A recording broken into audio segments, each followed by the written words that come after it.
Yo, what is going on, everybody? This your boy Sean, aka Puff Comics 83, and I'm joined by my man, my co-host Varangian Vigilante, and we are talking the Raid films, the Raid Redemption and the Raid 2, which is sometimes called Retaliation. And I think both subtitles kind of work hand in hand with each other because you got one fact of trying to redeem a brother who's joined a criminal organization, and then another one is a retaliation for what happened in the first film. So both of these movies go hand in hand when you watch them back to back and how they follow along with each other. But VV, how you doing, man? Yeah, I'm surviving, doing well, and was looking forward to rewatching these movies and talking about them today. So also, like yesterday, I watched the first one, and today I watched the sequel. And these movies, of course, they're very different from each other, but still building up, and they have no length. They're just very enjoyable views. And what I really like about it is that you can truly feel that this is like not an American movie. It takes, of course, some aesthetics, etc. But I really love this setting, and I really love that you also get this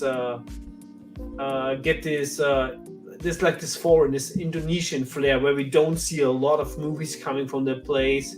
At least not some that make it internationally. But both of these movies are not only fantastic, like martial arts flicks, but also very influential to some Western project. Like the first Raid. Without the first Raid, we would not have gotten a good Judge Dredd film finally.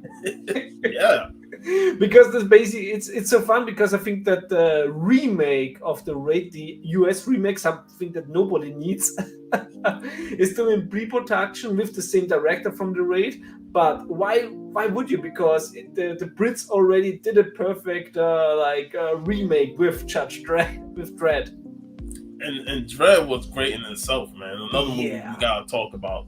We'll probably talk both films when we do it. We got to talk. Exactly, yeah. And of course, the first season of Daredevil, and also like the second season, the fight scene took a lot of inspiration from the Raid. Yeah, the action, the fight choreography in the Raid is top notch. Like it does a great job of doing hand to hand combat with weapons involved. There's a lot of slicing with knives. And then there's a little bit of gun action in terms of gun, the gun blazing of John Woo golden days. Yeah. Like there's a lot of that in here, and they do a seamless job with the choreography and the action scenes that you tend to forget that you're watching one of those action thrillers that actually has a storyline involved with it. Yeah. As I've already mentioned, I noticed John Woo style. There are a lot of heroic bloodshed tropes in both movies. One of which is my favorite is that basically, if you're not just a throwaway character, you basically have a health bar. And so you just don't die by some stuff that would kill a normally person, but you really have, like, every character that has a mini, you really have to off them. Yeah. Because let's be honest, the fight scenes are so brutal that it's like no normal man could withstand the punishment that these guys dish out. And it's like, how many slices can you take and still keep fighting? Especially in the second movie, like the assassin. When they fought the assassin, like everyone was like, this stuff can carry on, like. And like, dude's getting gutted, yeah, he's still throwing haymakers.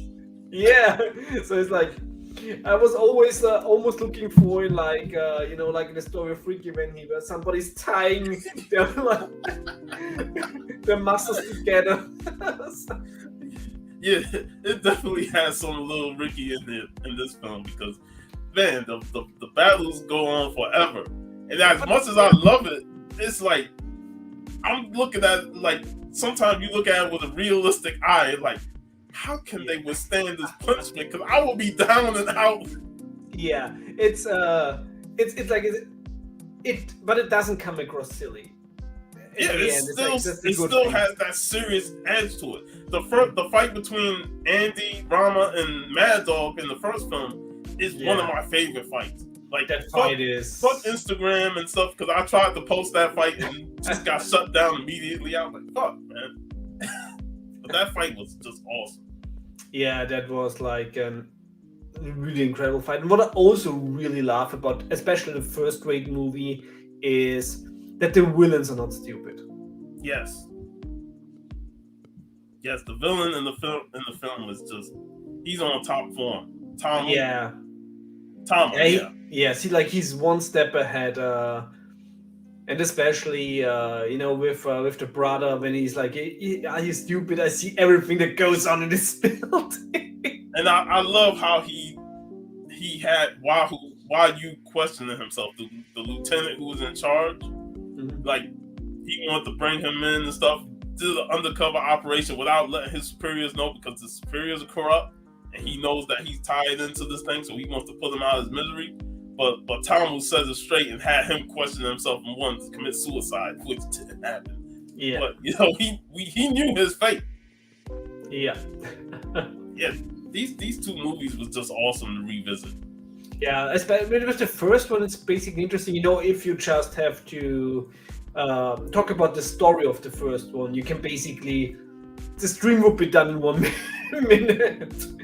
But of course, if you analyze like all how the story is brought forward with martial arts and with action, and also basically what how the character growth is going on, like from level to level of the protagonist, then you can really dive into deep. The second movie, however, like this movie is not only long, but it also has really a lot of flesh in the bone, like in the good way. And there's so many interesting characters. When we talked about the man with the iron fists, also in the Raid 2, there's so many characters in there that could have their own movie. Yeah, I mean, you want to know more about the boss, who ran the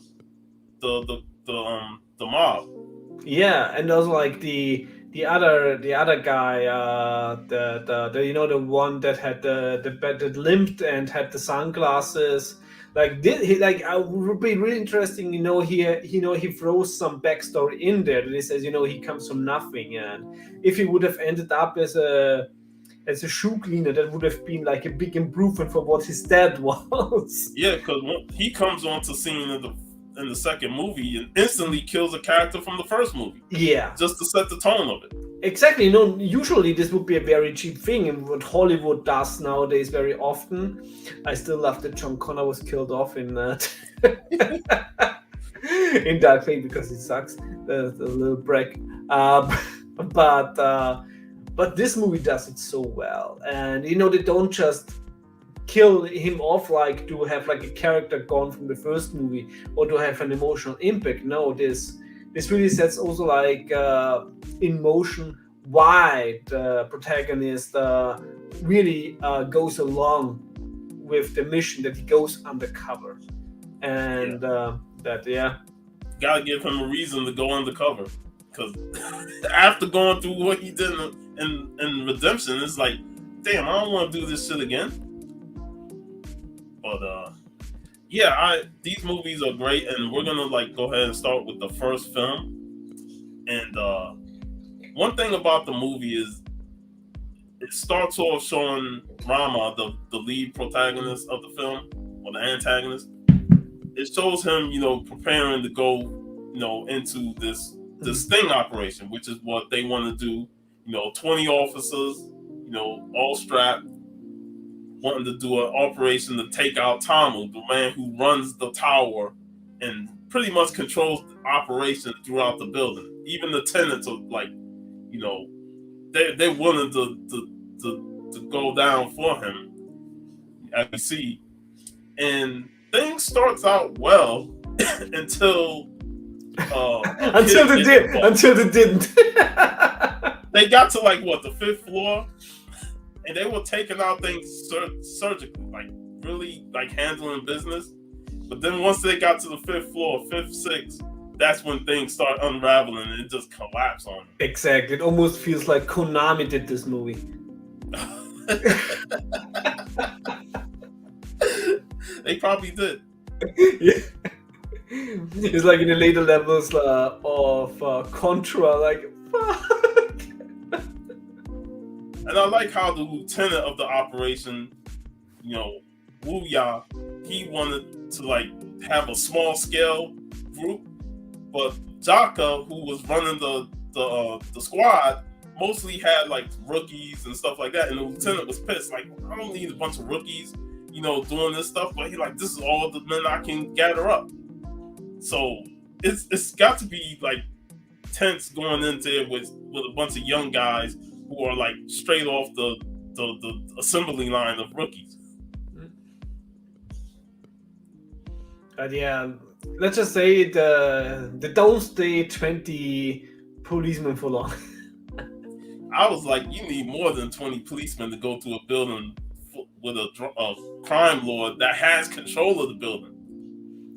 To be honest, since there's only like was one decent person in there, they should have just nuked it. One decent person. Yeah. And that one person was one of the residents who was, he was ambushed by the police, and he was getting medicine for his wife. So Rama heard that, pretty much told him like, hey, he might come in handy later on, because he told him where he at in terms of the floor and the number. So he ended up being a saving grace for the characters in the film. And luckily he didn't feel the wrath of one of those the machete henchmen. Yeah. You talk about people just coming out of the woodwork trying to ambush you.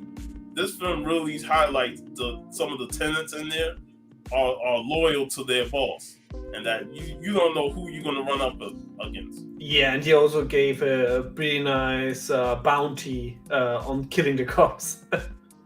Bunch of roaches. Yeah.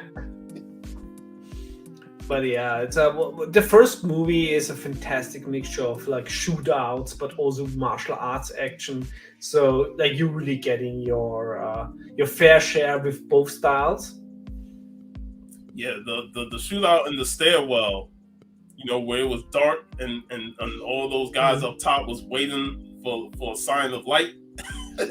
That was tense as hell.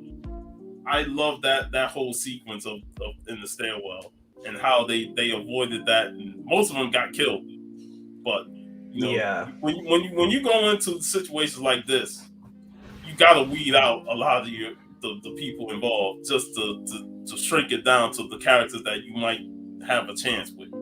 Yeah, and also of course, like in terms of storytelling, you really want to get it down to like a group where you really start caring, because of course when you have like 20 people, it's like you don't know yet who to root for, which character, etc. Yeah, but you also get the realize like the lieutenant is a piece of shit. Yeah. And this was an undercover operation with no reinforcements, no backups, and right there they were screwed once he said that. Yeah, very semi-official. Yeah, so now you have to go through a building full of tenants that's gonna kill you, and you got a man that's watching with a very keen eye, and Tamo. And he, as a villain, when we first see him, he is definitely scary in terms of how he's presented. Like he don't look imposing, and the movie don't highlight if he's a fighter or not, but he definitely is ruthless. And the lineup of guys that they had set up and him killing them one by one, then he gets to the last guy and he's out of bullets, and the dude's like, whew. Man, then he go pull out a hammer. I was like, shit, I'd rather the bullet.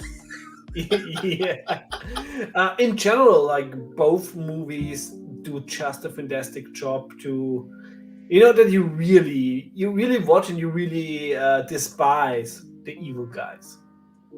because these are the sort of people that are really out there, and they have like no regard for human life. None. No regard, and then a lack of respect. You know, and the Yeah. second movie really touches on more of the respect aspect of building the empire, and then want to jump ahead and say, I want to take control of things. Yeah. But here, Tama is completely in charge of the situation. He got his little surveillance set up. You know, he's watching everything, and I love. And I'll say this: I watched this in the original subtitles because I don't want to hear the English fucking voice. Like, I can't tolerate it. So I just watched this in subtitles because I'd rather hear the original voice actors, the original actors, you know, do their thing. Yeah, I always recommend watching a movie in the original language, even if you don't speak the language, but then use subtitles. Because it doesn't matter who dubs it. You will never get the same intensity of voice like in the original. So I watched it like that, and the actor was just phenomenal. You know, voice-wise, presentation, and he really nailed it as Tama, the villain. Yeah, it's and both movies have that such crazy boss fights. Like the henchman, like the lead henchman, which in the first film is Mad Dog, played by Johan Roland, and he was fantastic. Like, every movie, a crime boss got to have that stoic, tough as nails henchman that he can rely on. Yeah. And Mad Dog was that to the T. And he also had a second in command named Andy. He had a much interesting backstory because he's actually the brother to one of the officers, Rama, the lead character in the film. And when we find that out, because it's like, how is this gonna play out? You know, with him being a part of Tama's organization, yet his brother's infiltrating the place. Yeah, because right in the beginning of the movie, you know, you have this short scene where Rama talks, you know, with his girlfriend and then with his father, or his wife, and you know, he says his father says, "I will bring him back."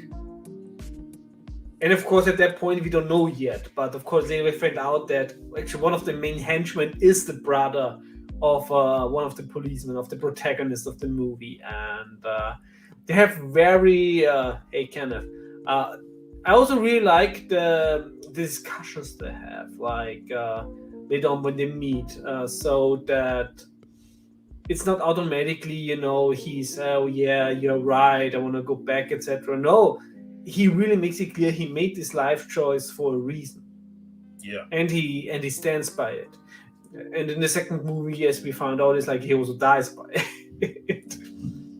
But you know, you gotta respect somebody who has, you know, their reasons for doing it, and he's not going to go back on it. Yeah. Also, in the end of the movie, it was a really good discussion. It was really nice. It was very interesting, and it's rare in movies that you have this nuanced viewpoints in there. And of course, this movie has a very straight black and white in the sense like of who is bad and who is good. But regarding how the characters perceive themselves, you really have it very authentic. So it's like the evil guy is not like you get that it's not watched. You get that sense when you first see Andy in the first couple of scenes. You get the sense that he's not as evil as Mad Dog or Tama.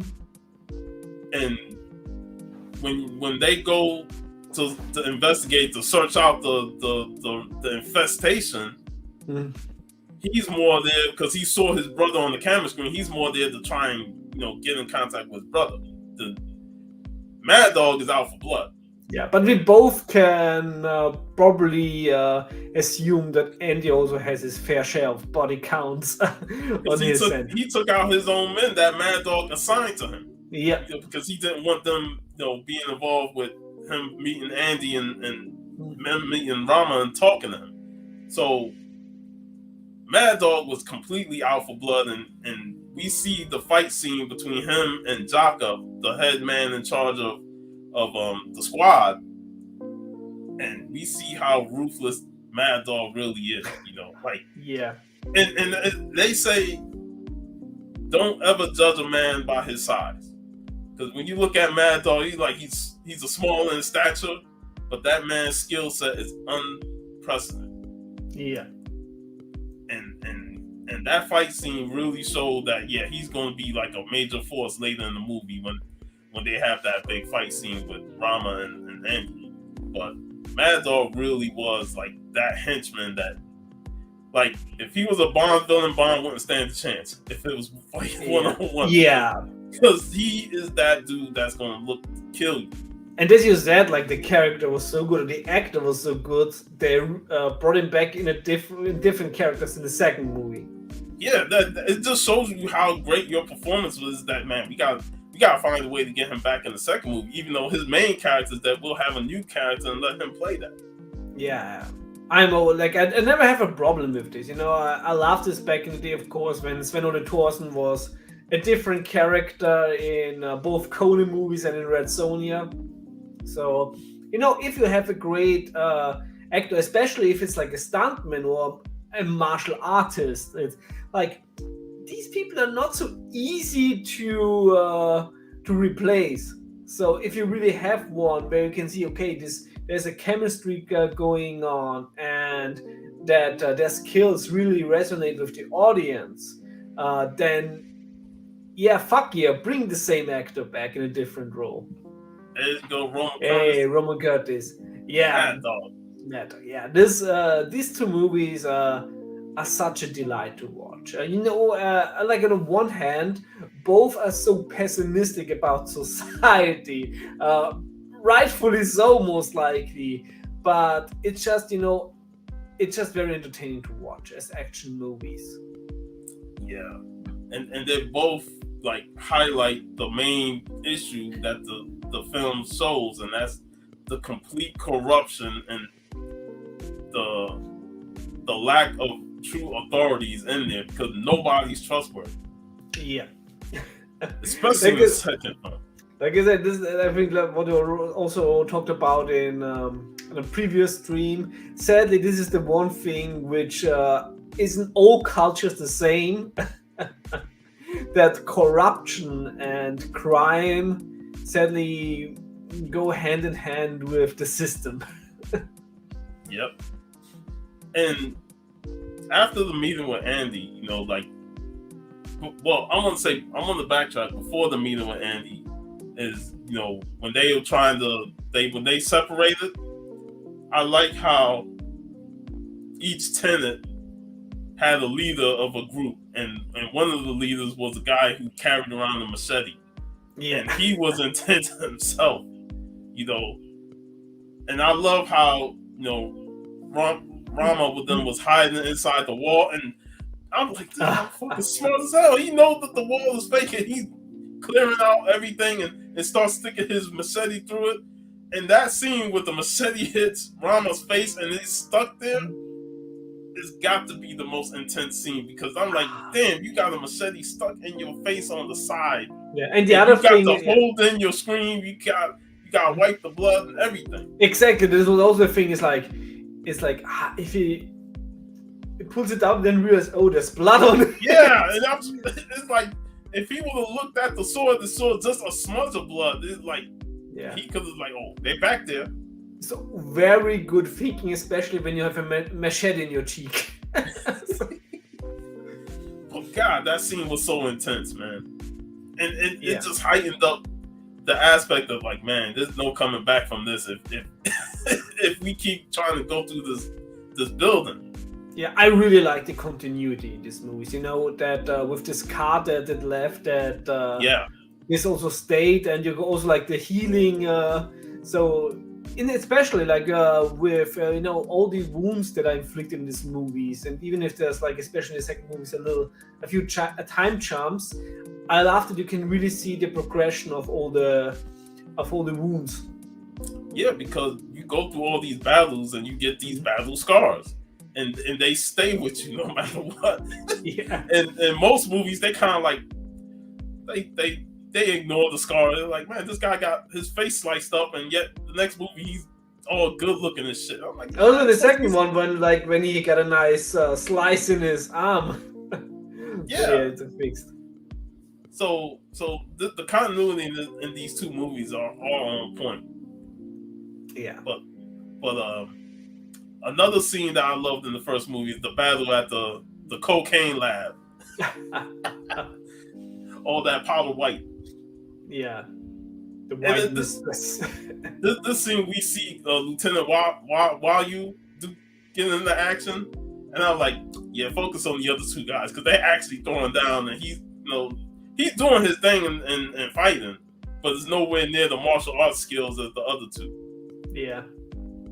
But I love it, and that's where we before we got to that, we see what's his name out of Andy, through his surveillance tapes, and capturing his brother and not killing him, and yet Mad Dog was bringing back bodies, and I like that Mad Dog was bringing back a body just to say, hey, I got something. Yeah, it's like, it's not the guy we were looking for. Well, at least I have a body. Yeah, exactly. I got a body. What you got? You ain't got nothing. You got nothing for show and tell. And what's his name realized that you ain't got no bruises on your hand, no body. And then he pulled up the surveillance and saw that he didn't do nothing when he captured one of them. Exactly. It's like I said, it's like I really love movies when the villains are not just idiots.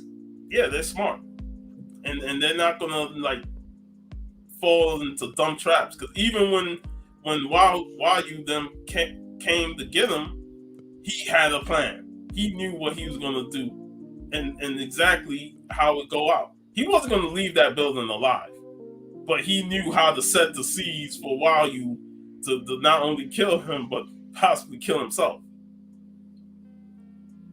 Yeah, that's really interesting that that is very well shown that especially in the end with the people that were left, everybody had like their own little agenda.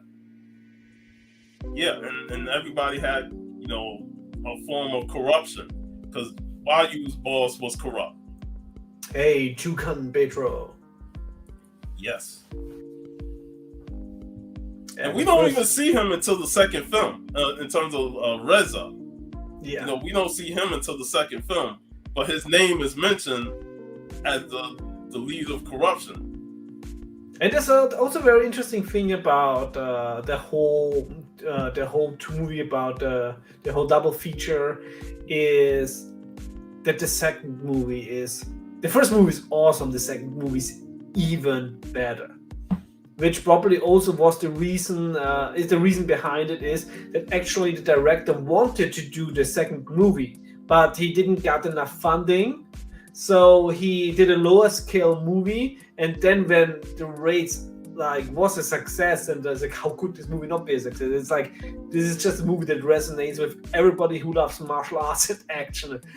So then he of course got the funding for the second movie, which is way longer and has story-wise way more flesh on the bone. It would have been interesting how he would have done that movie first, because now when you really look at it, like, while the Raid is its own separate entity of how it's different from the second one, it did introduce some concept that bled right into the second film seamlessly. Exactly, I really loved how the second film started, and then you got this little flashback, when he and his superior, came out of it, and immediately went to the cop that his brother said, okay, this is one that you can trust, and he immediately shot his superior. And like, what the fuck? Is like, well, you would have been made if he would have survived. and we want you like on our special unit that goes against corruption and against bad cops. Yeah, because he wanted to target all the corrupt cops, including Razor. Yeah. But that's also the thing what I really love about the second movie, where I'm also totally say it's good that there's not a third part, because the second movie tells everything you need to know. Because also it shows that, you know, even the good guys you can't trust. They just want to use you. Like, everybody's just using you for their own games. And as both movies say, you know, the protagonist, you're a fresh cop, you're nobody. As a nobody, you're just gonna be a pawn in the system. And then on top of that,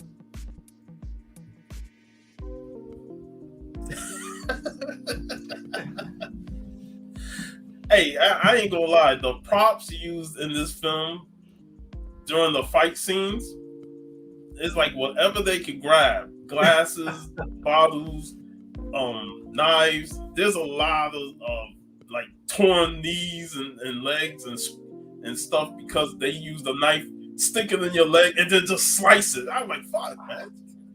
Yeah, this film is getting creative with the environment. Very creative, and I love the counteract to the moves. You know, counter this and then slam his head on the wall and then get back on the combat. Like, the creativity of the fight scenes was on point. Yes, there were really a lot of fresh ideas, and I also read that a lot of stuff had to be cut out to even get like a rated R. Oh version. Shit, man! With the brutality that was already in the normal cuts, I can imagine rated R they going ham. Yeah, it's like what did they do in the what did they cut out? Like ripping out fetuses of bodies. And it's funny because there was certain stuff in the movie where like they didn't show, like you would think they do it and then they didn't show, and I'm like, fuck, I want to see that. Yeah, maybe there was some stuff cut. I was like, damn, I want to see that, man. Especially in the second film. Yeah, there was some scenes. You know, I heard that also that the second movie originally had like a 3.5 hour cut. I won't be surprised.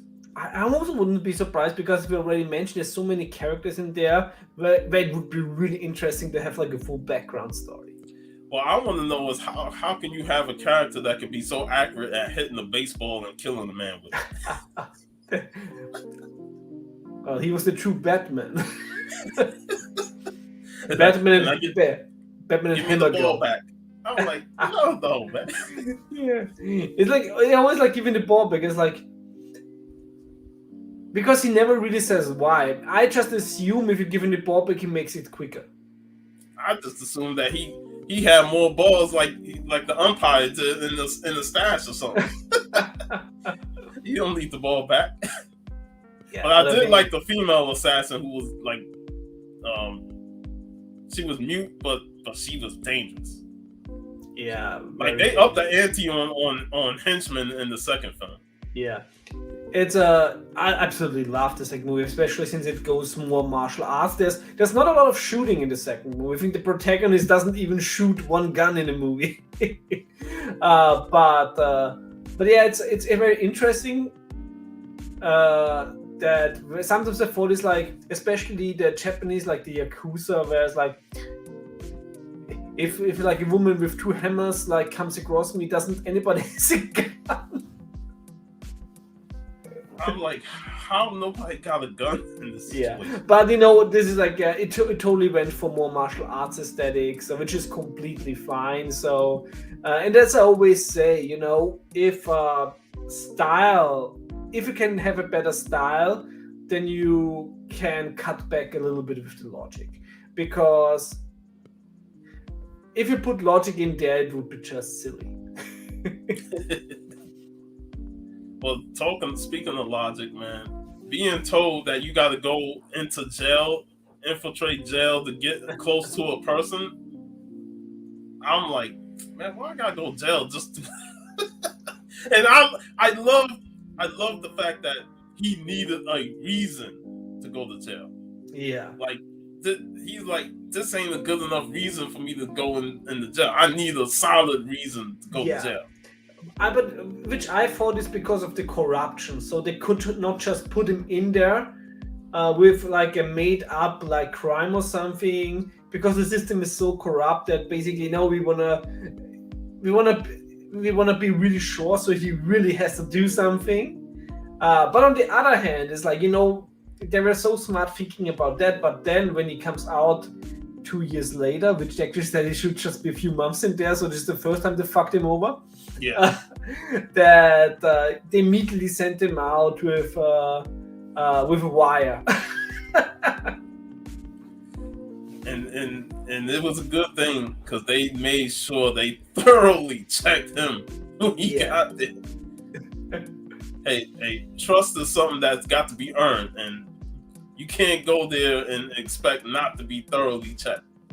Yes, and luckily he knew it, and he already like went through his clothes and went out of the prison and got rid of the wire. Now, as ruthless as he is as a boss, I like the Bangum, the head of the Bangum organization. Yeah. Because while he's a boss and a crime boss and he has his dealings, there's a level of respect. Yeah. And that's a huge point of the film when it comes to him and his son. What's his son's name?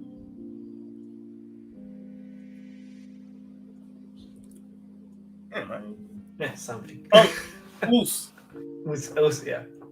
Yeah. But there's a level of respect that he has and the order that he maintains, that the son Oos is like, I want to jump that order. Yeah. I feel like I can do better than what my father's doing. Yeah, that's a very interesting question in general, because if you like assume that that crime is inedible, like that system can't do anything to avoid like crime organizations, then it's like it becomes like a necessary evil. And if it's like a necessary evil, then you would want to have like a person in charge like him, because you want somebody who is there to make money and to only use violence when absolutely necessary. Yeah. And while Oos is like wanting to move up the ladder quickly, his father's like, you're not ready. And that creates the tension between the two, and that's where Banjo gets involved. Banjo is the new crime boss who wants to take more control over the area. And he, at the beginning of the film, we are introduced as a person who killed Andy. Exactly, but Andy took over from Tamu, but he didn't realize the stuff that he's actually taken over. And what's the interesting there, which I'm very curious, because of course I watched the movie with German subtitles, because my version of course had German subtitles. In the German subtitles, this character seemed to be very well spoken and very wouldn't say poetic, but he was clearly using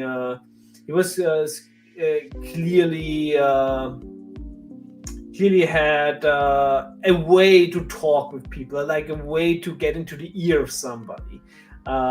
So was this also in the case of the English subtitles? Yes, he definitely had a way of words and how he used it. And just reading the subtitles while hearing him speak the native tongue, I'm like, he definitely is a smooth talker with how he presents himself. He's calm, cool, collective, never phased, but yet he knows how to conduct himself when it comes to these conversations. One thing that I didn't get, which was just a little bit where we just saw like a glimpse of it in the film, is that he had like a similar tattoo with one of the guys that he put there to be killed by Oos. So I didn't get what the tattoo meant. So the tattoo was a part of how he was being used in jail. Those guys they had, I think I saw one of them had a tattoo like that in jail.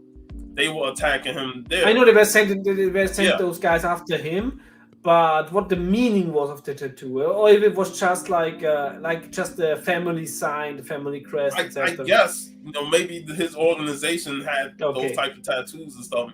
It's never really explained. Yeah, because that's because this is interesting. I would really like to know if this goes like deeper, if this is like an old, like also goes like to like an old family or something, to an old organization that that has connections that were not revealed yet. Because it like, if we would have saw like maybe a glimpse of that tattoo as a logo to his organization, then you're like, okay, yeah, that guy has ties to his organization. But we didn't really get that backstory on it. Maybe this was like in the original cut. Who knows? But from what I know, that that guy who had the tattoo, they was trying to take him out in jail, and that when he realized that he had the same tattoo, like, oh, now I understand why this dude is Believe it or not, this is not the sexiest mud fight I've ever seen, but it was the best mud fight I've ever seen. That mud fight though was something else. I like how it kept getting more chaotic. Yeah. Once the security, the guards came in, and then they got so muddy, I couldn't even really tell the difference between them and the prison guard, the prisons. So yeah, that mud fight was something else. And it's like, I can imagine all them guys having to take a long shower to get all that mud off. Well, some of them didn't need a shower anymore, luckily. Just don't drop the soap. Yeah. But I like Varangian's story of being a crime boss, and that his son has the indifference to it, and you could tell right from the start that Us was not the type of character that you want to trust in. Like, Rama was sent in to gain his trust, but there was something about him that he's not. Yeah, he's going to be a douchebag with how he talks and how he presents himself. And he was also more. I think you first saw it when he wanted to recruit Rama, and that he was presenting himself stronger than he actually was. Yeah, like Rama is the superior fighter, and that's why he was like questioning, like, man, I need to know about this guy, because he got these fighting skills and stuff like that, but nobody really knows about him. But I do like that compass between the two characters, and the father playing that respect role, he is doing his business with the Gatos, who was the Japanese contingent, the Japanese gang, but there's a respect level, and they all have this path where, as long as we don't, cross each other's territories and do anything, we'll continue to conduct business the way it is. Whereas, go ahead. Another character that I really liked, which is basically one of my favorite in the second movie, was Ika. Yes. Who basically also went there as an undercover cop, but enjoyed it so much that he stayed. And that's the pitfalls of undercover. It's like, you get too deep into it, then you become a part of the whole thing. And what's his name said that, he's a disgrace because he, the intel he gave us was shoddy, and now he's more deep into it. But when you get that deep into undercover life, and like, you're gonna fall into the trappings of it. Yeah, that's the problem with going undercover a lot of times. That wealth, that success of power, and just being a great secondary character to the main boss. Like, yeah, your job is to go undercover and expose them, but then that corrupt lifestyle corrupts you. Yeah. So it's like, being undercover is rough. Yeah. This is something that the movie really shows, and especially since we also find out that the whole organization that sent them undercover are not so much caring about their No. life. I like Like- that Rama, changed the phone chip just to call the lieutenant and say, "Hey man, you what are you trying to do here, man? Yeah. You had a bug on me.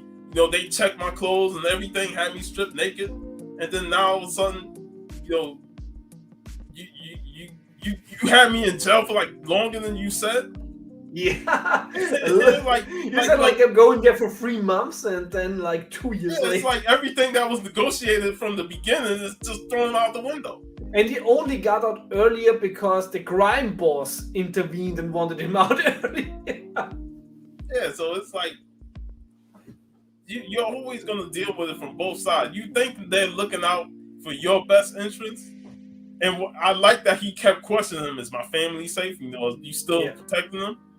But at the same time, he's like, "Man, they're using me just to get close to this guy, and they don't care what happens to me." Yeah. And, yeah, I feel for those undercover officers that gotta go deep into undercover, because some of them come out on top, and then some of them go deep into that trap. Yeah, in general, what I know from people that work at the police, even if they're not undercover, is that, to phrase it mildly, the ideals go out of the window pretty quick. Yep. and you live that lifestyle, you don't know what can happen. And we see that with Edgar. He now, like I said, he's the second or third in command. And that lifestyle, and I like how he mentioned it to him. Me and you were both alike. We came from the same cloth. And at first, Rama like, how's that? And it came back later on when he revealed that, like, see, I told you we were both the same. Yeah. That's also one of the things in the second movie. It introduces a lot of characters, and not a single one of the characters is boring.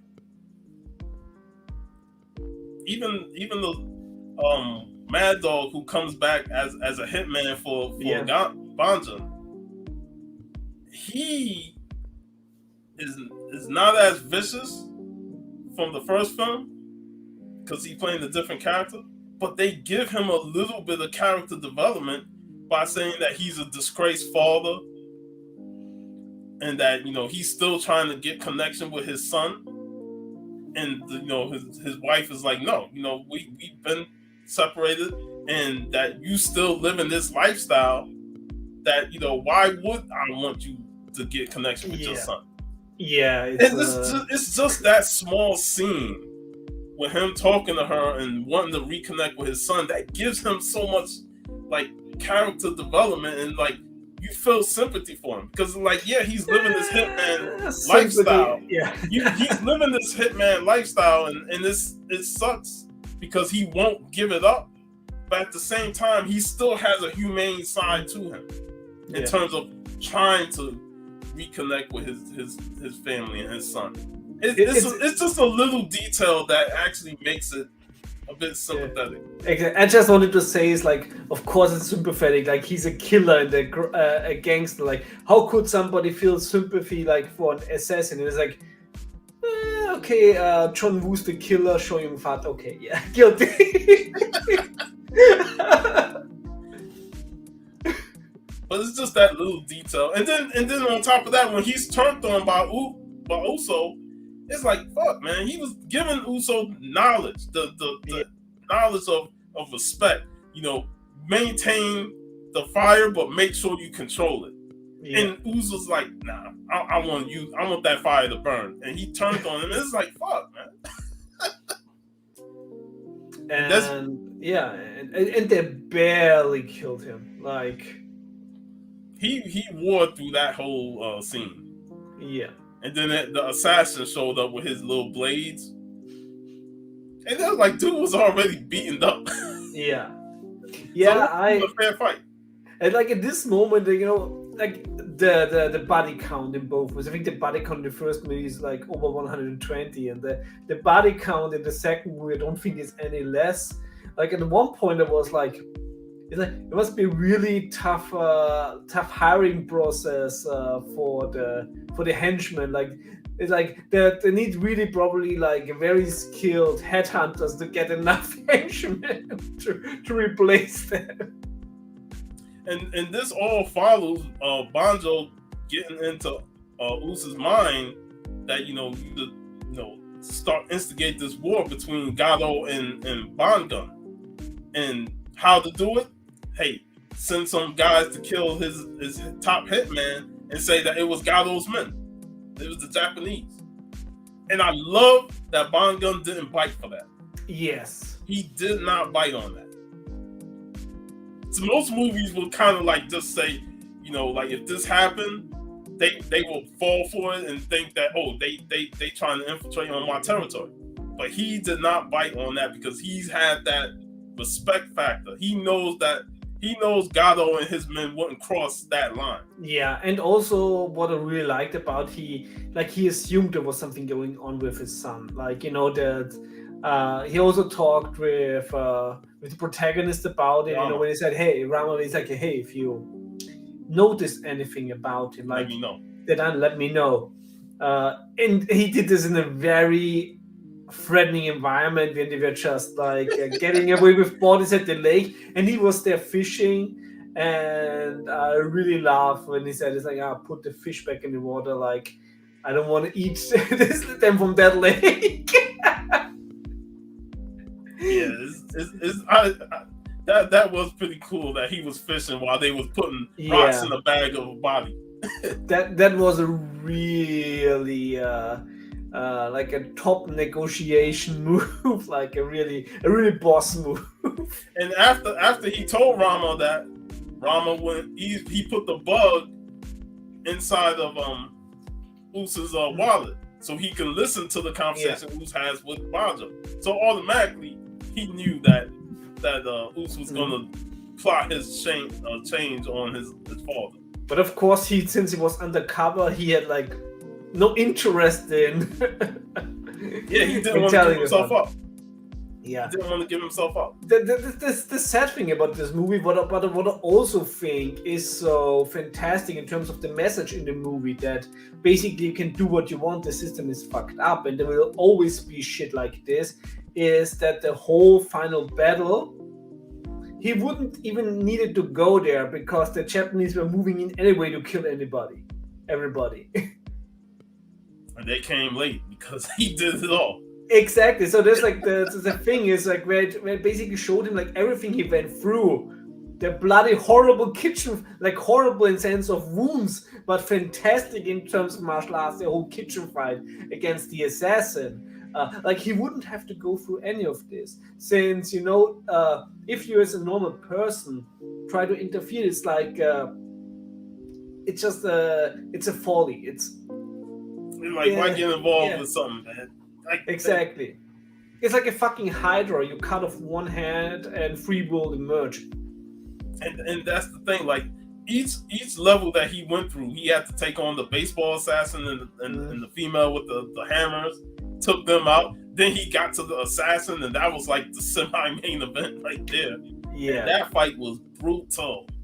That was like we said, this fight had like really a boss health bar.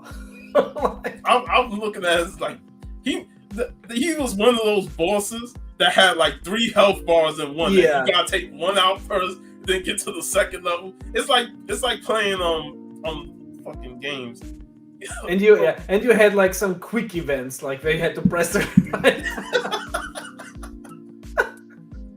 Yeah, it's like, man, there's a whole lot to go through just to kill this man.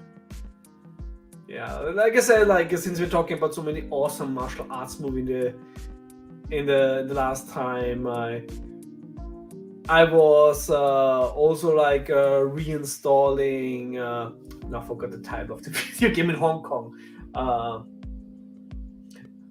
Dog, something with dog, not Mad Dog.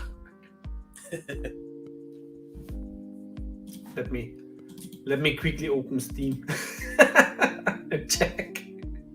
But yeah, the trial that he had to go through. I mean, the chase scene, where I like how when he showed up after Oos killed his father, and he was willing to fight all of them. And that's when he first fought the assassin, and the assassin beat him handily. But that whole chase scene where Eka was, who was spared because Rama showed up and told him to get out of there. Eka was wounded, but yet he didn't give up, and he instigated that whole chase scene. Yeah, and that the fight. Go ahead. Sleeping Dogs. I just reinstalled. I reinstalled Sleeping Dogs and playing it again after all the fantastic martial arts. This game is so awesome, and especially after the Raid 2 is like, I can't wait to get into it again, since the story is actually quite similar.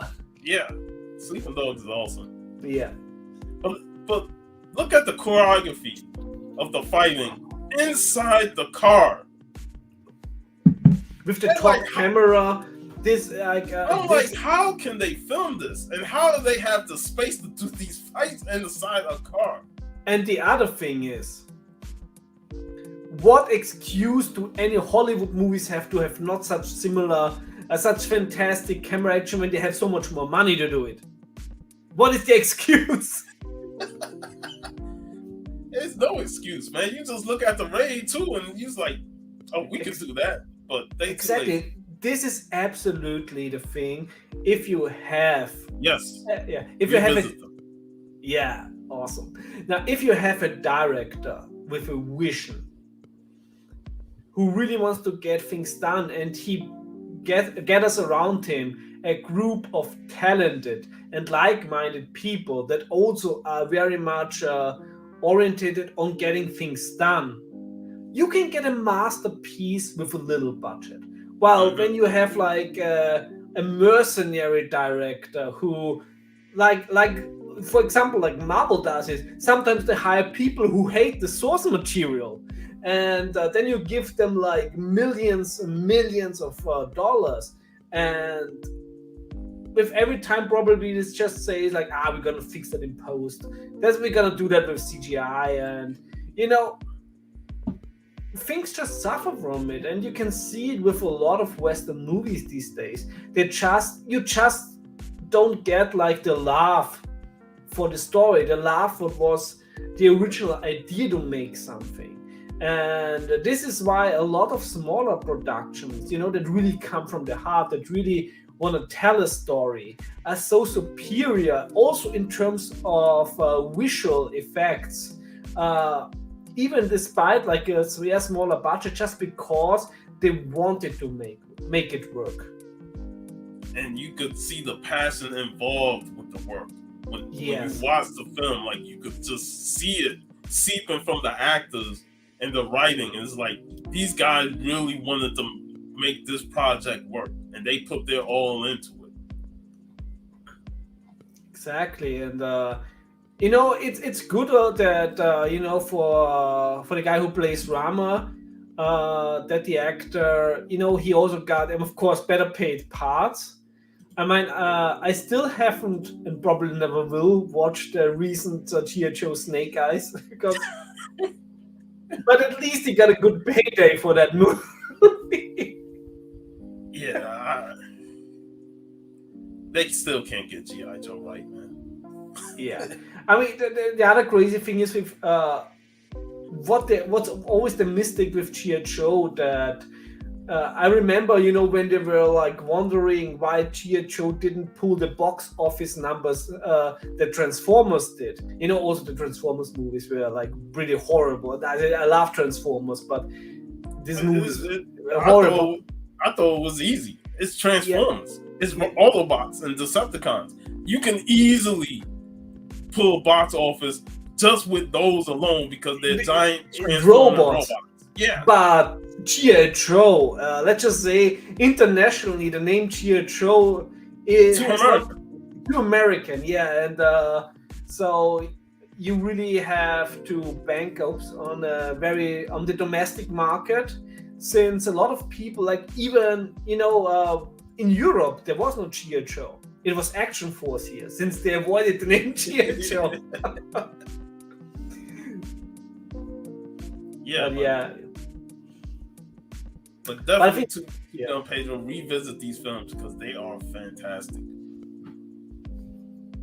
And you know what? Another thing I really enjoyed about the choreography of this film is how unique the settings are when they do these shots. You know, like the kitchen brawl against the assassin. You know, you see some hallway battles, and then again, I got to say the car battle. It's like how they pulled it off and made it so seamless. It's like that couldn't have been easy. You know, like just imagine throwing somebody in the back seat and stuff. It's crazy how they pulled it off, but yet they made it work, and it seemed so seamless. Yeah, it's just something to marvel at. Like I said, it's no wonder that that a lot of movies took inspiration from them. They took inspiration, but they couldn't nail what they did. Yeah, like we already said, the Judge Dredd movie, the British one, it's basically a remake of the first Raid movie, and it's a fantastic movie. I would say I even enjoyed it a little bit more than the Raid 1, but it's most likely to it because I really like the character of Judge Dredd.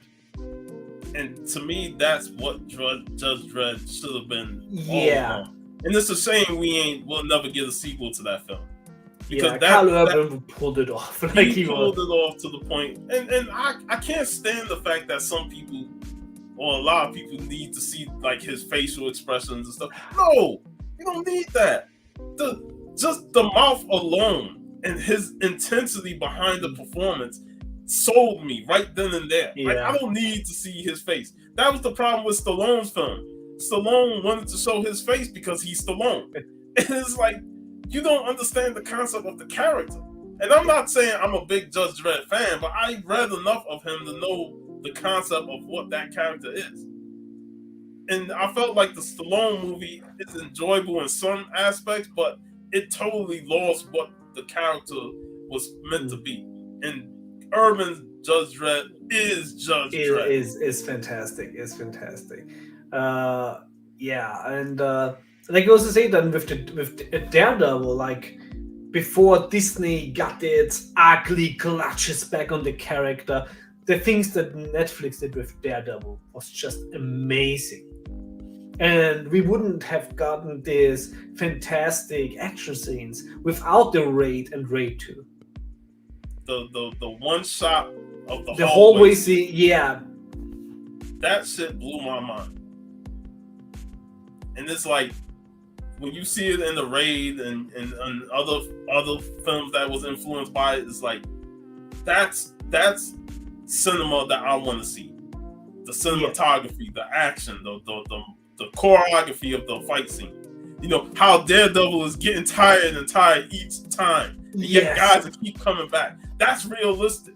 Most movies, they just constantly fighting. I'm like, bro, there's no exhaustion. There's no, feel like, man, he's getting tired of it. And this is what the Raid 2 shows. And this is also why, despite some characters having a health bar is not silly, you felt the impact of every ripping, tearing, stabbing.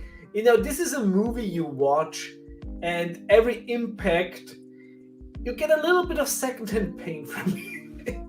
Hey, the scene in the first movie when he got thrown from the balcony and broke his back on the... Woo! Yeah. That was intense right there. Yeah, that's like sometimes how I feel waking up some mornings. Like, broken. Yeah. Spinal. I mean, like, the thing is, also like with how the hammer girl uses the hammer, when she basically, the spinal ripped off the spinal cord with the hammer, like, what? Damn. And she was visceral with those hammers. I mean, she would hook a man's face and just... Yeah, if you watch this movie, you will play Super Mario, you will never see the Hammer Brothers the same way. Nah, the Hammer Brothers ain't like that. They just throw it. They chuck them. I still hated them when I was a kid because I hated it. Yeah, she was visceral with those hammers, man. It's like, damn, and I'm like, that dude who was holding on to his briefcase so much, I'm like, oh, Yeah. like, see, this is where you got to have somebody stronger in that position, because they could fake being weak, and then he pulls out a gun at the last second where she didn't suspect.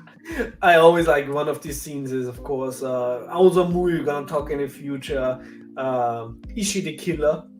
You know, when you have this old guy like in the tracksuit and you think it's like weekend, and like he puts it off and like, yes, he's like swole as fuck. Yeah, sometimes you gotta have that fake out, you know, just to catch them off guard. Yeah, Ichi the Killer is still one of the most fucked up, fantastic Japanese movies. I think I watched that film once. I ain't watched it yet. That shit was brutal. Yeah. But yeah, this I love fried shrimp. Oh my.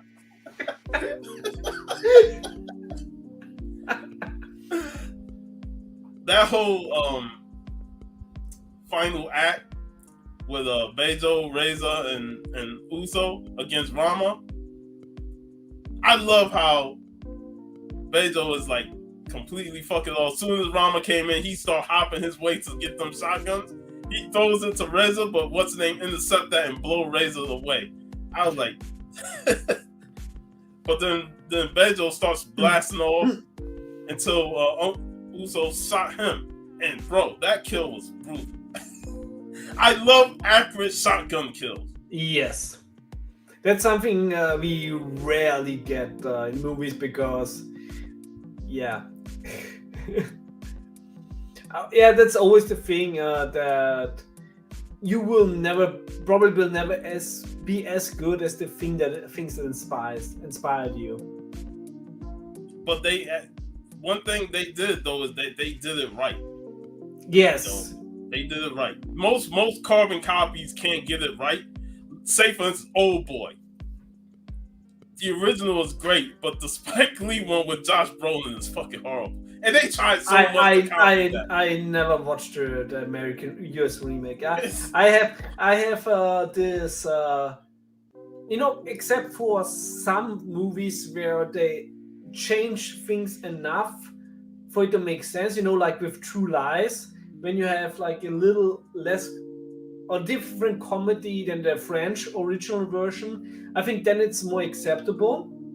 But especially like when you try to redo just things either one-to-one and just make it tamer because it's American, or you just have you're missing the core because the film is so deeply integrated like in a local culture. For example, you know, if you watch the US version of The Jackal, you know, with Bruce Willis and Richard Gere, it's a nice movie. When you watch the French one, it's like that one is like it's intense because of course it's about making like a hit on the goal, and like the person of the goal in French is so integral to the after war French, and so you're really missing this like this big like impact in the US one. So I always say it's and I think also like nowadays it's not necessary to redo a movie, because of course in the past was okay, international movies are sometimes tough to come by, but now since we have the internet, there's no reason to redo movies. Like, you know, also the Raid is still in pre-production for US version, even though it's with the same director. It's like, why do you want to make a remake of this movie? The Raid is awesome, and this is like also one of these cases where Hollywood, you can really see how you know, how double-faced and how mean they are. You know, on the one hand, it's like multiversity, everything needs to be diverse. It's like, well, here I have in Indonesian movies with Indonesian people. It's like, from an American viewpoint, it doesn't get more diverse than this. Like really celebrate this movie. And I definitely don't want to see an American version of it. yeah. It's just not going to have that same passion. Even if the same director is involved with it, he's got producers and the big studios weighing on him. And then suddenly it's like, oh, you can't show this. Like, people might get offended in the US. But you get like a short movie, The Raid. People go in and one person walks out at the end. That's it. It's like, that's The Raid. And what are they going to raid? You might as well raid the White House and weed out all the corruption that's there. But they won't do that. Yeah. But yeah, I don't want to see an American version of it. Yeah. To me, these movies were great as is. And sometimes a lot of those international movies that were big and then end up getting done by an American, it doesn't have the same energy. Yeah. Like all those Japanese horror films that are getting redone, like The Ring. The Japanese one is far scarier, far more intense. Because also part of this, especially with horror movies, what is also really scary is also not only that it's, that you have like some eerie visuals and like some things that is like everywhere horror, but also you have this this unknown horror, from a different culture that you sometimes have the first experience with. It's like, wow, those things that creep those guys out over there is fucking scary. There's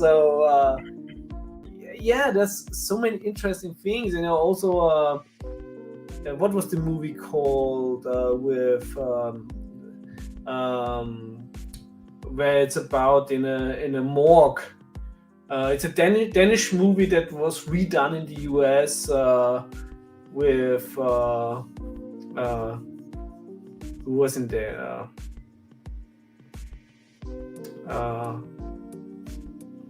The Scottish guy. I forgot the name. Who did get I'm forgetting so many names today. Yeah. Trainspotting, Obi-Wan Kenobi. Oh, he was in it? Yeah, he was. It's one of his first movies that he did in the US, I think. And it was a remake of a Danish movie. So I was like, the Danish movie is so much better. And it's funny because there's a lot of foreign movies that I haven't seen, like the original foreign version before I've only known the American one, and then I knew it was like based on the foreign movie. But then when I do go and watch those, I'm like, man, these are better. Yeah. It's like this, there's only one country that managed to take the very integral historical cultural time of another country and made it better than the country they originated of. Spaghetti Western. Italians portray the West way better. Way better. I can agree with that because while I liked some of the American Westerns, it was something about the spaghetti Westerns that just felt more grimier and grittier and more like these characters are completely more savage than what the American counterparts are. Exactly, and I think this is actually one of these cases where when you have like a distance, from portraying a certain hero or like to heroize or like to glorify the time, where it's better like you have like some people with a distance that say it's like everyone was dirty. Yeah, it's like some of those movies just don't hold up. And I remember when I watched El Candor with Lee Van Cleef and Jim Brown. I was like, they made Lee Van Cleef kind of like a comedic character. Yeah. And I was like, that's not, I'm so used to seeing him as a serious character that I really couldn't connect with his character in that film. And this is the thing, one of the only ones who really got it was, of course, Carpenter, who perfectly used an Escape from New York. Yes. Small scale, not as much screen time, but he knew how to utilize the seriousness of his abilities. I love Lee Van Cleef, man. Yeah, fantastic. Was a fantastic actor, and I'm also so happy. I think if he wouldn't have gone to Italy, he wouldn't have lived that long. If he didn't went to Italy, then he wouldn't be as big. Yeah, and he would have probably died of alcoholism or like way too early. So I'm really happy that he, not only that he got his life around, but also really that he managed to put his stamp on cinema history. Yeah, and a lot of those films that he did over there, some of them I still haven't seen, but I know a lot of the ones that I did see, he always nails it. Yeah, we have to also, of course, one month we have to, maybe Spaghetti Western September or something. hey, that'll work. Yeah. I'm down for more spaghetti westerns, man. Yeah, it's like I think a few new ones are coming in the future, since they're gonna re-release some now, digital remastered. So looking forward to those. I have many movies on pre-order.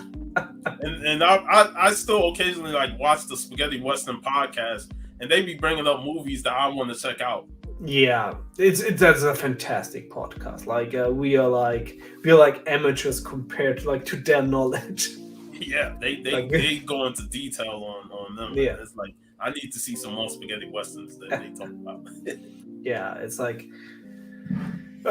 I just recently last week my review should go up on Uncut into the German review, but very soon I just watched the diabolic sequel, Cinco all'attacco, Cinco on the attack.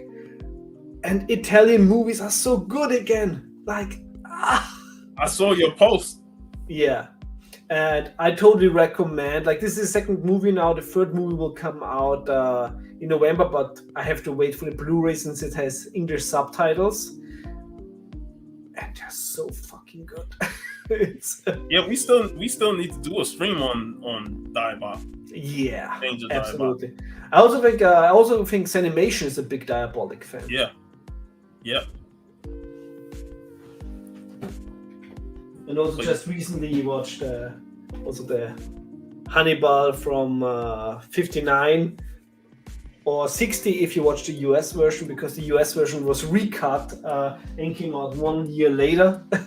So, a lot of fantastic movies either coming out new now or you're getting a proper re-release. So it's a good time. It's not a good time to go into cinemas most of the time, but it's a good time if you want to rediscover some movie. Yeah, and one thing I love about Retro Nerd Girl and what she's doing now is she makes me rewatch these films with her watch along. Whenever I rewatch her video, I put the movie on and I watch it with her. Yeah, it's I love what she's doing. Yeah, it almost feels like also that she opened the Pandora's box of live streams and now she can't go offline again. Stop.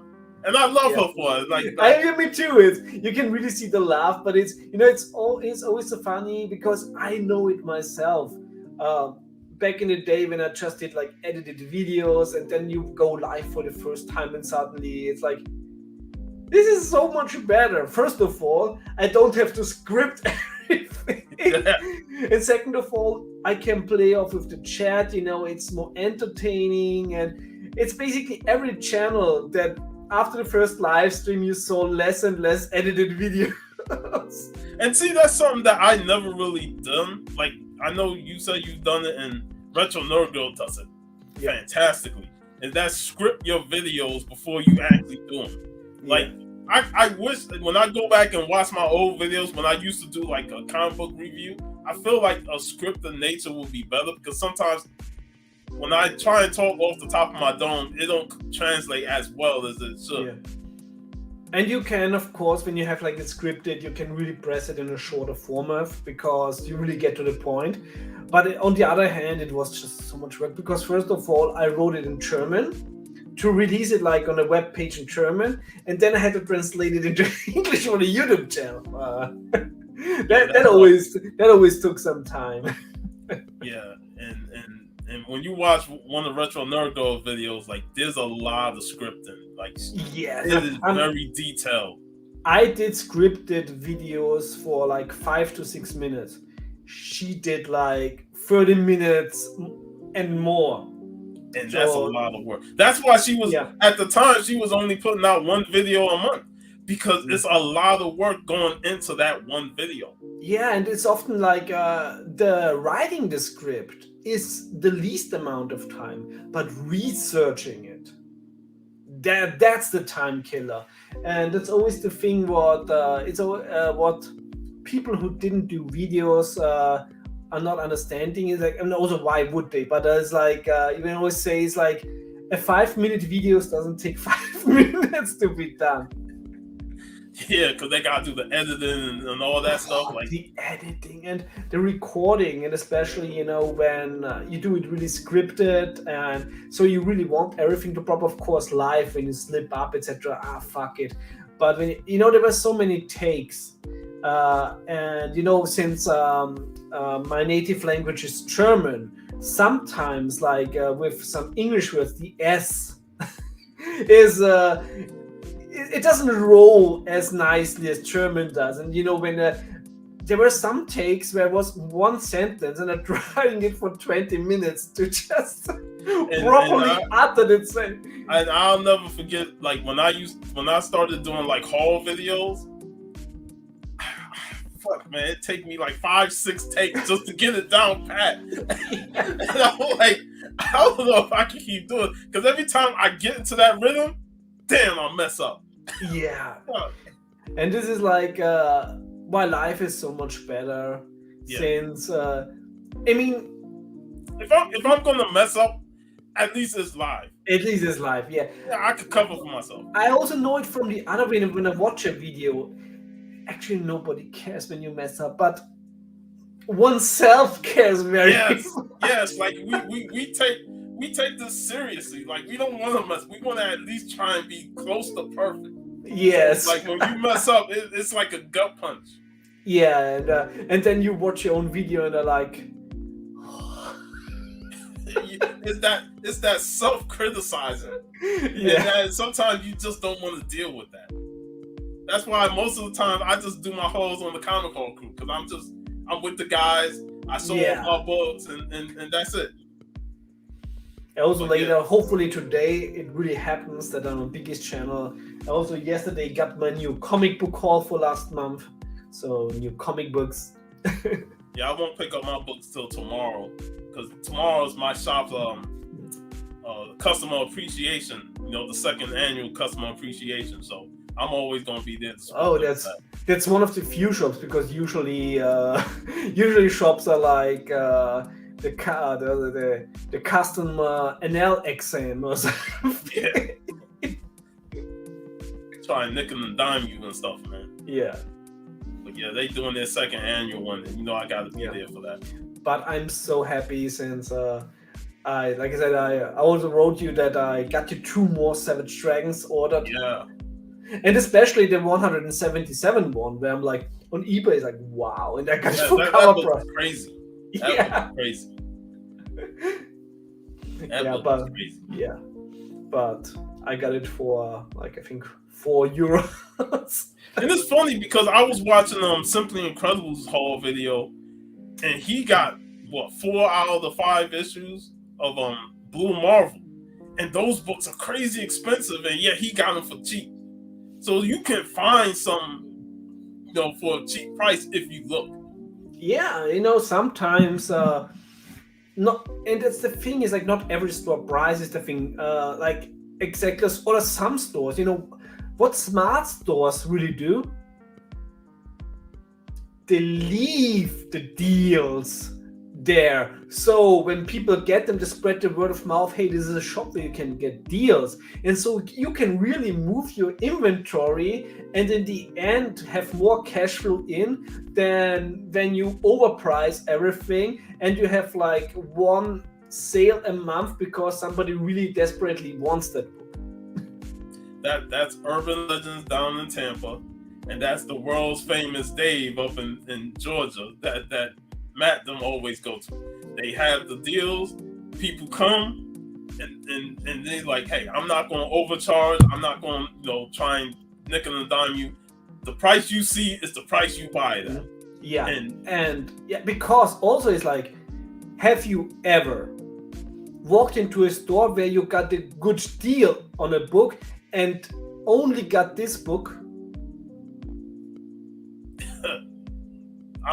Man, there's a few stores, but I know Urban Legends is like one of them. Yeah. Like no, I but go on to Urban and I'm like, man, for this price, I can't pass this up. Exactly. And then you buy it and then you also, hey, I'm already here, got a good deal. Let's get more books. So you immediately buy more. And that's when you come gaining new customers. Exactly. And these are the stores that stay in business. Exactly.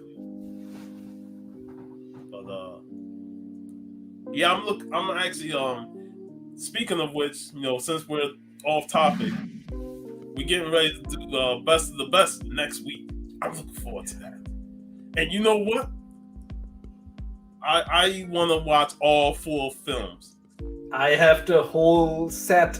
I'm watching all 4 films.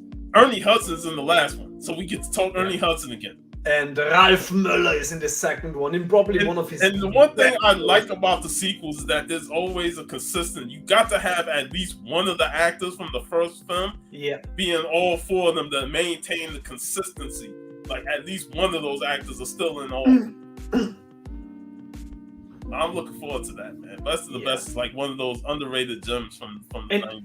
And also the thing is with these movies, like I said, you have this consistency between these movies, but every movie is different. Yeah. Every movie is different, and there's always like something new added to it. Yeah. The first one almost is like this light-hearted karate film, and the second one is straight Mortal Kombat. And then the next 2 movies is like getting more into action. And the third movie is basically like, well, who defeat we now? Let's go against the clan. So it's like each movie gets different, but they all had their own charms to it. Yeah. Like I said, the 4th one I've probably seen the least amount of times, but I remember Ernie Hudson being in it. So I'm looking forward to watching that. I'm watching all 4 of them. Yeah, and those are fantastic movies, and it's gonna be very interesting since we can there's so many topics to tackle. Yes. Yeah. And then, after that, we close out the month on Double Impacts, twice Jean-Claude Van Damme, Boulder. Twice the awesomeness. Yes. Van Damme has so many movies. So many. Replicant is an underrated film, with him and Michael Rooker. I love that film. Hey, animation. Have you just said, since you can't come here today, in the future when you do like a Diabolic stream, you have to come on for Diabolic. Yes. And of course, we still have to talk to Flodders. Yeah, I told her that on the last live stream. And like, we still got the Flodders.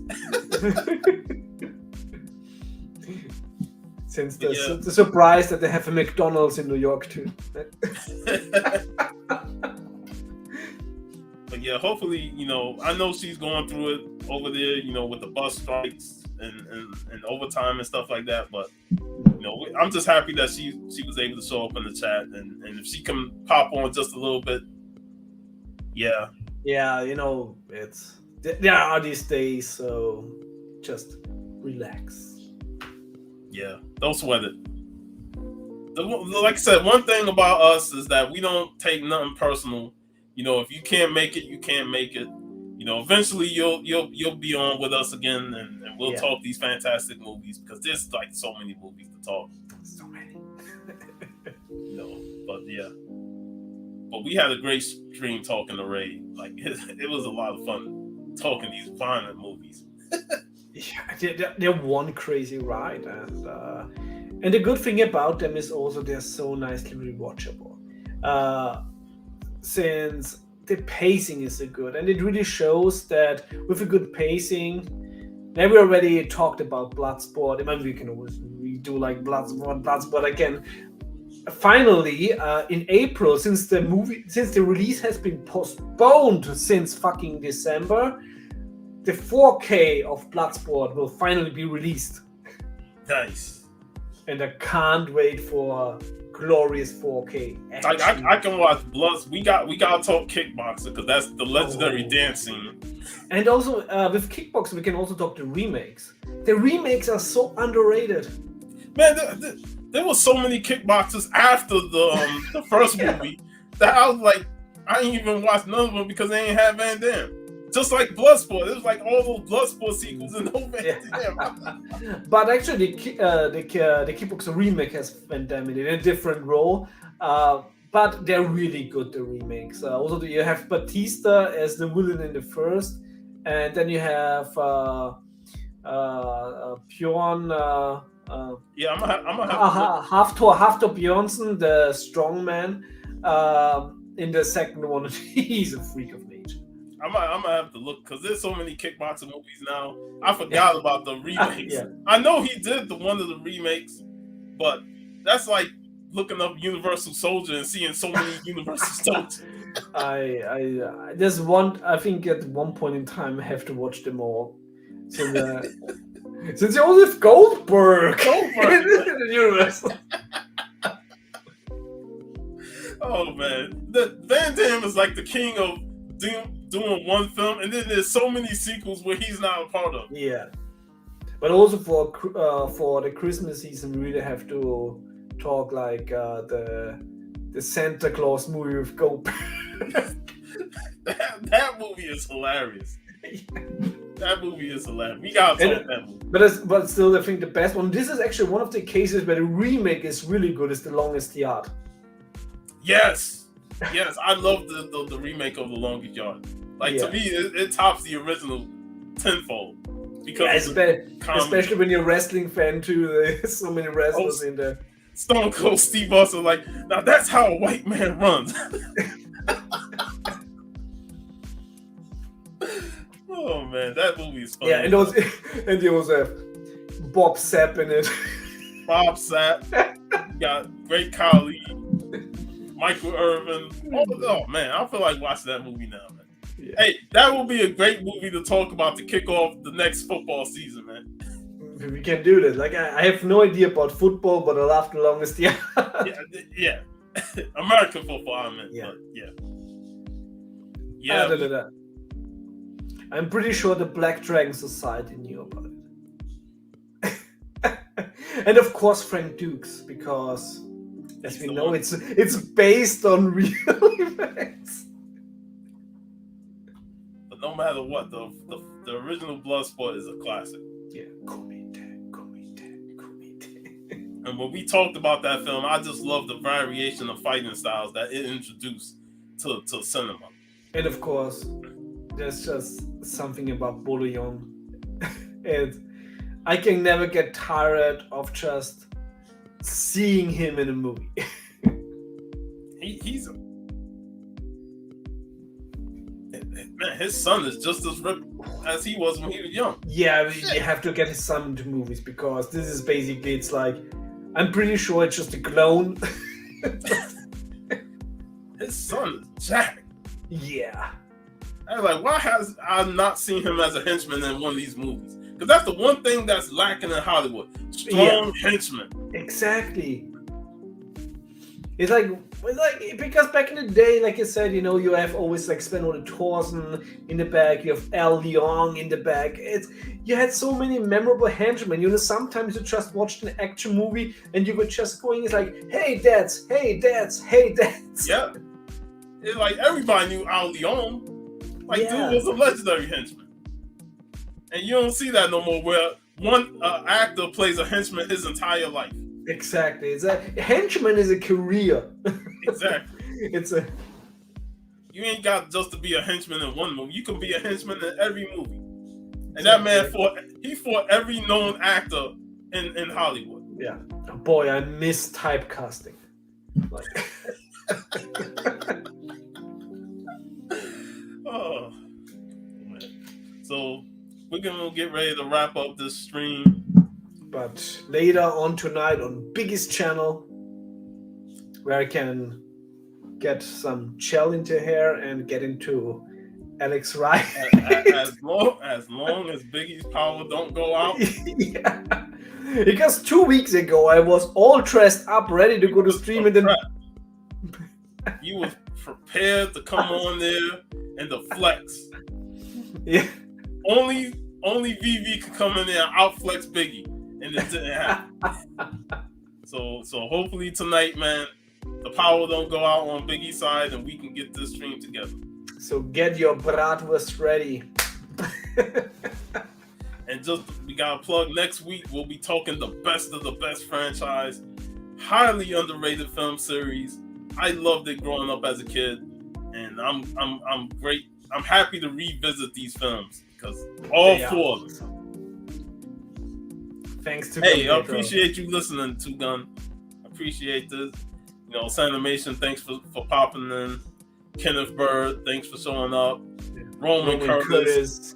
You know, it was great. We had a great little small cast here. Yeah, like we may not have the numbers, but we have the quality in the chat. Exactly, and we're authentic. You know, we just say what we want, and we don't script things. So you don't find our streams in the YouTube algorithm. And just in case YouTube was not offended enough, so fuck you. That's right. They're not gonna stop this train, no matter if we only got 1 or 3 views. Yeah. But yeah, next week, best of the best. And for now, I'm Sean, my man VV. Y'all have a safe weekend. Savage one. Peace out, y'all.